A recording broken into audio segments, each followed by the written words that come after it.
কোশ্চেনটা আপনি এমনভাবে বলছেন আপনি ভিউয়ার্স বাড়ানোর জন্য, ঠিক আছে? আপনার প্রশ্নের কোশ্চেন করাটা আমার পছন্দ হয় না বলে আমি চলে যাচ্ছি। 137 উইকেট কী করে বানানো সম্ভব? তা আমি বলছি, দেখেন, সব তো নিজের ঘাড়ে নেওয়া যাবে না।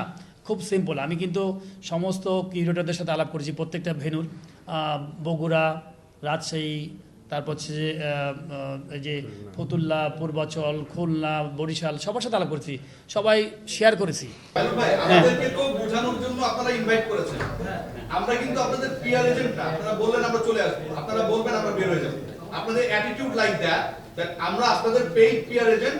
আপনাদের যখন খুশি আমাদেরকে ডাকবেন, আমরা এখানে এসে আপনাদের সুন্দর সুন্দর কথাগুলো পে করে দেব। আবার যখন ইচ্ছা আপনারা হচ্ছে গেটটা লাগাই দিবেন। আপনি বলতে পারেন না এটা যে আপনি এখানটায় গ্রাউন্ডসলি কাজ করেন। আপনি নীতি নির্ধারকদের একজন। সো আমার কাছে মনে হয় যে বলটা লিফট করার আগে অ্যানসারগুলো দেওয়া দরকার। সানশাইন আটা ময়দা সুজি ভালোবাসায় তৈরি। আপনি কি মনে করেন আমরা আপনাদের পিআর এজেন্ট? আচ্ছা, দেখেন, আমরা কিন্তু এত সুন্দরভাবে এত সুন্দর কথা বলেছি। আমার মনে হয় কোশ্চেনটা আপনি এমনভাবে বলছেন আপনি ভিউয়ার্স বাড়ানোর জন্য, ঠিক আছে? হ্যাঁ, থ্যাংক ইউ ভেরি মাচ। হ্যাঁ, থ্যাংক ইউ ভেরি মাচ। চল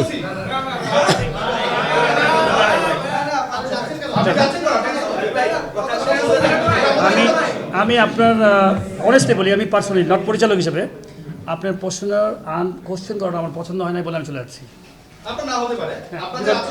আমি পরিচালক হিসেবে বলছি না, আমি অ্যাজ এ প্লেয়ার হিসেবে বলছি। আমি আপনারা কি পছন্দ করেছেন ওনার কোশ্চেনটা এভাবে বলা?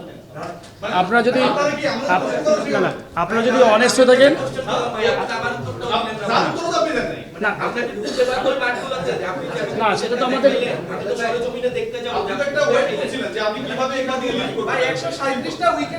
আচ্ছা,